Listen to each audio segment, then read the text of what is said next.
Today we are playing Black Ops 4 Zombies, but today we are not just going to be playing a regular game of zombies, because that would be too easy. Of course it would. Instead, we are going to be attempting to get to round 50 using nothing but the Escargot.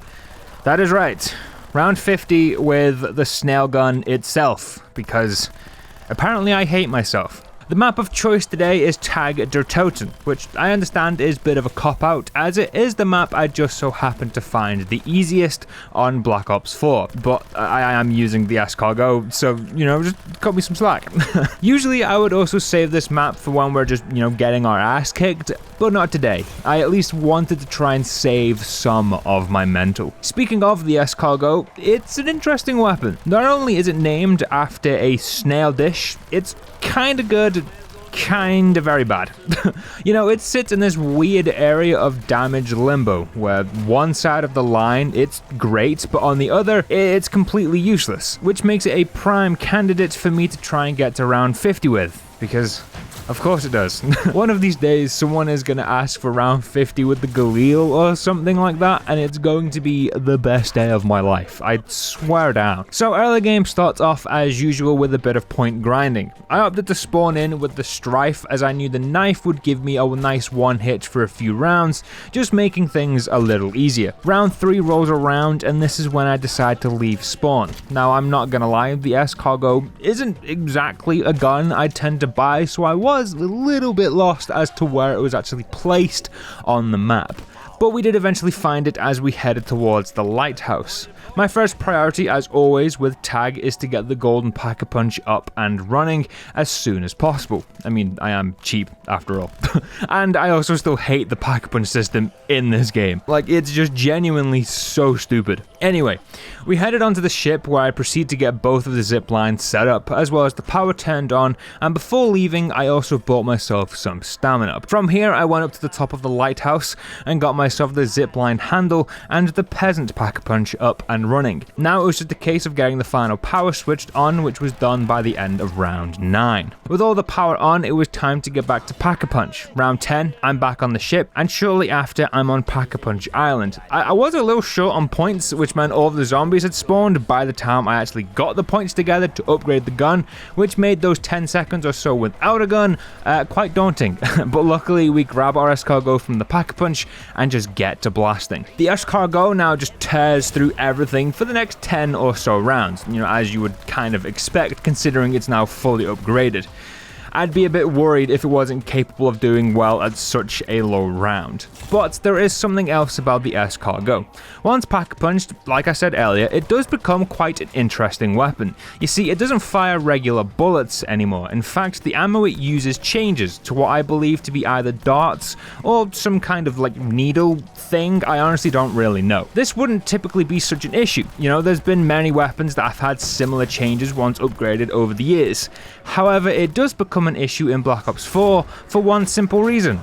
The game's weapon ballistics. Call of Duty and many other FPS games for the longest of times used a type of hit registration called hit scan. What this did was basically detect whether or not the item a player was shooting at was being hit, and it did this by simply scanning if the gun being fired is aiming directly at its intended target. But the interesting thing was the application of this effect was instant, meaning that there was no time between the gun being fired and the target being hit. There was no bullet travel or bullet drop like we see in a lot of modern FPS games, such as Call of Duty. This meant that any and every gun was basically a laser beam. Range wasn't really a big factor to a lot of older FPS games. Sure, certain classes may have stated they were worse at longer ranges, but in reality they just had a lower overall damage, which would usually be calculated based on the gun's rate of fire, also why the MSMC was always such a powerful gun in Black Ops 2. Now we've got that little history lesson out of the way. With Black Ops 4's release, we saw the change to how ballistics work in Call of Duty,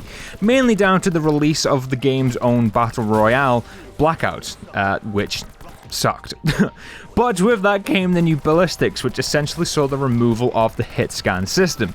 The new system, which I apologize, I don't know the correct terminology for, is projectile based. This pretty much takes into account more of a realistic way a gun works with physics and a lot of other stuff I quite frankly don't understand.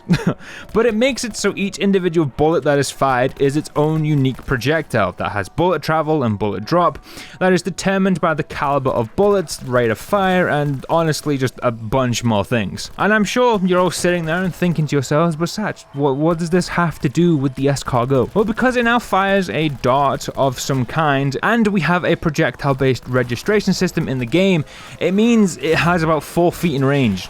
Like, I'm not even kidding you. The projectiles this gun fires are about as floppy as a fat guy running down the street. The second these things leave the barrel, they're nose diving into these zombies' toes. It is not good. And yes, as I said earlier, it is good for a short period, and that short period this game was from about round 10 when I pack-a-punched up to about round 25. This is where I began to see a really big dip in the gun's power. Over the next 5 rounds or so, the gun feels like it just gives up. Like, there's really not any other way to describe it. Like, it just runs low on fuel and thinks, yep, this'll do. Just curls up and dies. This also meant things began to get pretty damn hairy from here on out. When I do these challenges, I like to have a rule where I can only use other guns in 2 situations. The first being at the beginning of the game if I can't spawn with it, and the other being I can use my special weapon but only once I have run out of ammo, which was beginning to happen a lot. Up until about round 32, I was able to take out a full round with mostly a single gun's worth of ammo. From round 32 onwards, the only way that was happening was if I got several insta-kills back to back, and my luck ain't ever going to be that juicy. That meant the next few rounds I was doing a lot of running back and forth between my training spot and the warbuy for ammo.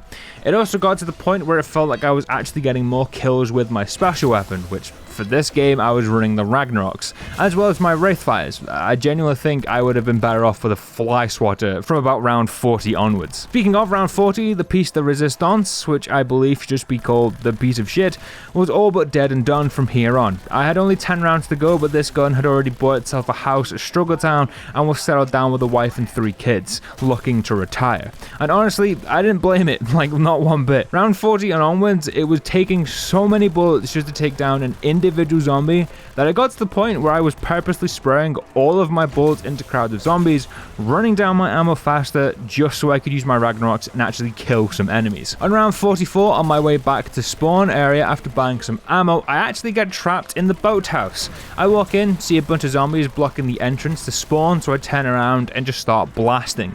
The zombies force me into a back room where I try my hardest to stay alive, but eventually the zombies overwhelm me and I take my first down of the game, which I won't lie, I was very surprised to see that I'd made it that far with the Escargot without dying. However, that round 44 would in fact end up being the catalyst to my very demise. The next round my shield breaks, which to be honest I've only just noticed as I'm writing. I genuinely thought it breaks much later, only now realizing it actually breaks much sooner. But when my shield does break, it leaves my booty exposed. I end up getting trapped and I think I have a little bit of time before I go down, only to then realize that wait, I actually don't have a shield anymore, and before I know it, I'm on the ground. Upon reviving, there isn't much fight left in me, and only a short minute or so later, I end up taking my final down of the game, ending us at round 45. However, as you can see on round 45, when I run out of ammo, my character just turns himself into a fidget spinner. Like, I genuinely have no idea what was going on here. There was no issue with my keyboard or my mouse, my character just decided, now's the time I'm just gonna spin around in a circle, which obviously got me killed.